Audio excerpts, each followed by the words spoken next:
So let's start off by asking the question of what is a union? A union simply is doing together what you can't do alone. And basically, a union is nothing more complicated than a group of workers who have banded together to promote their common interest, right? One person standing alone may be weak, but all of us together have strength. The union speaks with one voice on behalf of all the employees in what is known as the bargaining unit. We know it as the Committee of Adjustment. This means the employer loses a powerful advantage of dealing with only individuals one-on-one with every worker subject to the employer's whim. With union representation in place, the employer has to reckon with all of us, united in the union as a collective voice of all the workers, where we have strength in numbers, a collective voice, and we progress through unity. So the benefits of being in a union versus not being in a union. In a union, wages, benefits, and working conditions are protected by a legal contract. That's that orange booklet if you're fixed route, or blue booklet if you're paracrews. A collective bargaining agreement spells out how much each worker earns.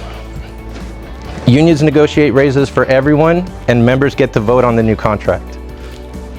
And if you're unfairly disciplined or terminated, unions provide you due process to protect you. You get seniority rights. And unions enforce and advocate safety regulations at both the state and federal level.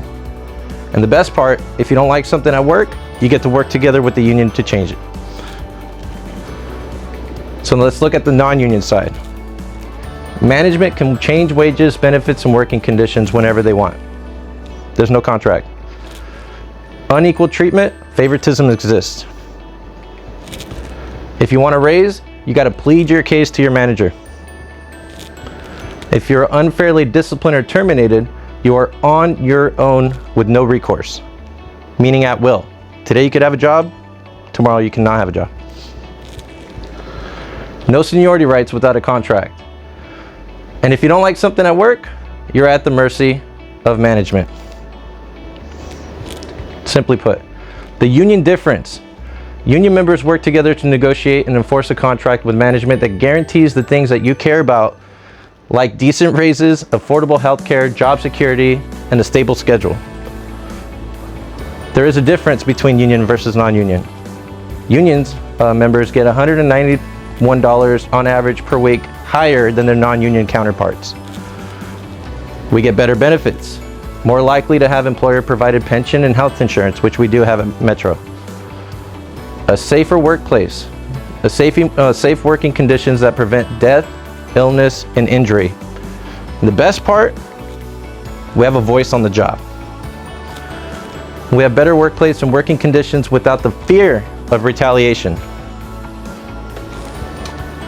So I want to ask you guys, how many workers are unionized across the United States? And let's look at the year 1954. You guys want to throw out some numbers? How many people? You mean percentage-wise? Yeah.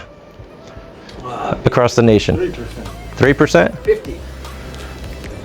35% of Americans were unionized. In 2021, 10% of Americans across the nation are unionized. And this is why it matters. Look at this chart. Since 1930, there was a big wealth gap, right?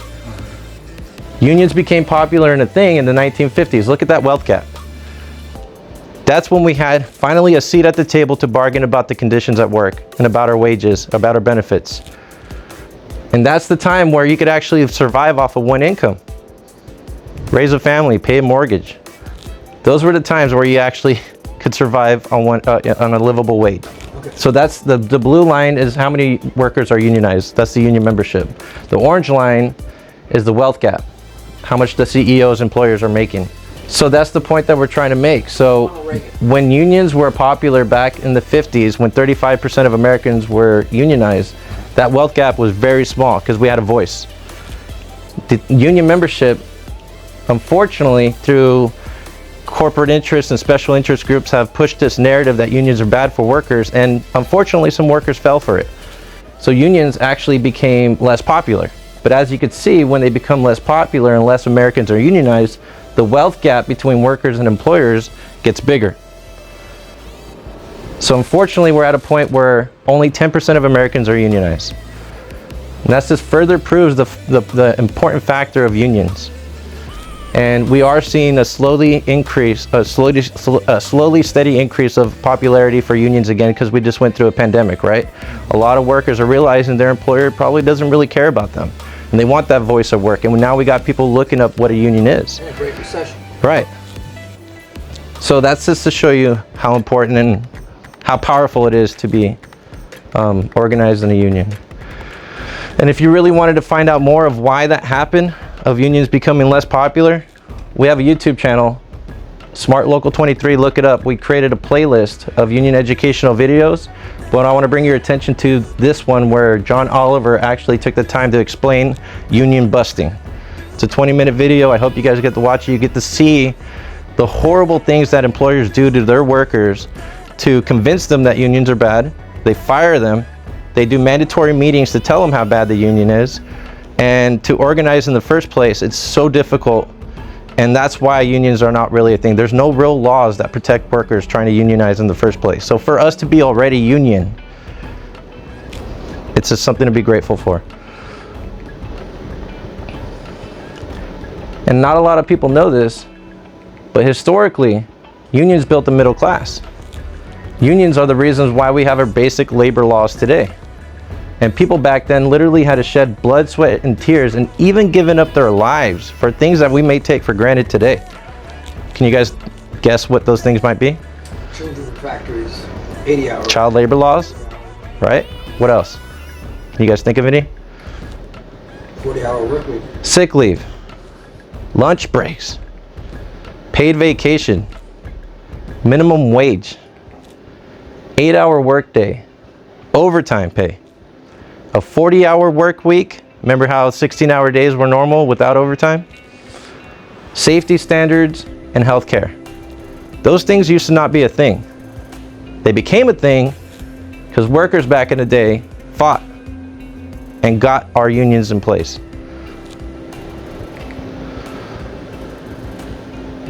So for our own union, we're known as Sheet Metal, Air, Rail, and Transportation, and we got 200,000 members across US and Canada. We represent sheet metal workers, air workers, rail workers, and transit workers. But here specifically at Smart Local 23, we represent paratransit workers and fixed route drivers. But this is the coolest thing. Local 23 has a very, very unique structure compared to other unions. Unlike other unions here at 0023, we have a unique representation structure. Here, instead of having international designated representative, we get to elect our own representatives. That's the best part. That's how you keep us in place or hold us accountable. We elect who's in our positions. We don't have somebody designated to us to come in and negotiate for us. We negotiate for ourselves. Unlike other unions whose primary representation is paid by dues, ours is paid by our company, Metro, the base rep. That is almost unheard of. So we don't have to use our dues to pay a salary for someone like myself or Brandon or any representative to come and do extra work, because we're getting paid by Metro to do it. And when we need to release our time from our shifts, we do bill back. So that allows us to do the best we can for everybody here or any elected official for our union. And this means that, and this is the best part, this is how you know your reps are always going to be on your side. This means your reps are under the same contract as you. And so they have the same incentives to protect it as you do, because they're equally affected by it. So every time we negotiate that contract, those are our conditions too. For other unions, they have somebody coming in that doesn't get affected by the result of those negotiations.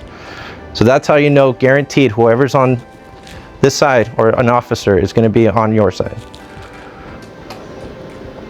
So the history of our local, we used to be known as UTU, and we were established in July 14th, 1980 as the United Transportation Union, and we merged into SMART around 2007. It's kind of it's a hard year to figure out, but it's between 2007 and 2014. But we did have a first strike in 1980 for 10 days because we were trying to become union for the first time. And Metro resisted recognizing our union. So for 10 days, our workers back then went on strike. and forced Metro to recognize us as a union. We had a second strike in 2005 for 37 days. These are the workers that protected our medical and improved it.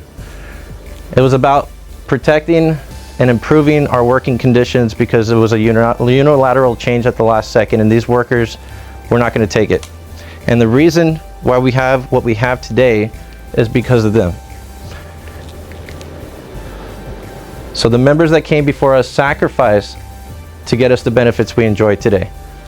And we do have a YouTube on our YouTube channel that I showed you guys earlier. We do have a video to show you where we get to see the workers from 1980 holding up signs and getting the word out to the community, as well as the 2005 strike where we had workers literally walk from Watsonville Transit Center all the way to Santa Cruz.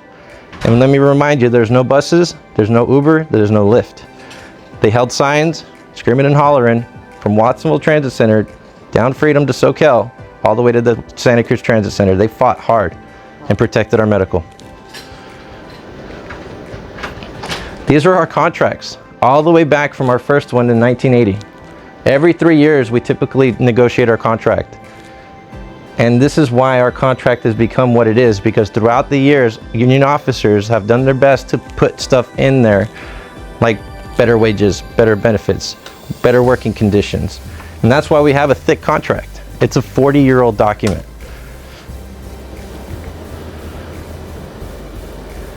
So that's basically it. We progress through unity, we lead, we protect, we honor, we fight, we unite, and we're strong. Do you guys have any questions? What was that YouTube channel you showed them? How about I go back to it so I could show you? YouTube channel.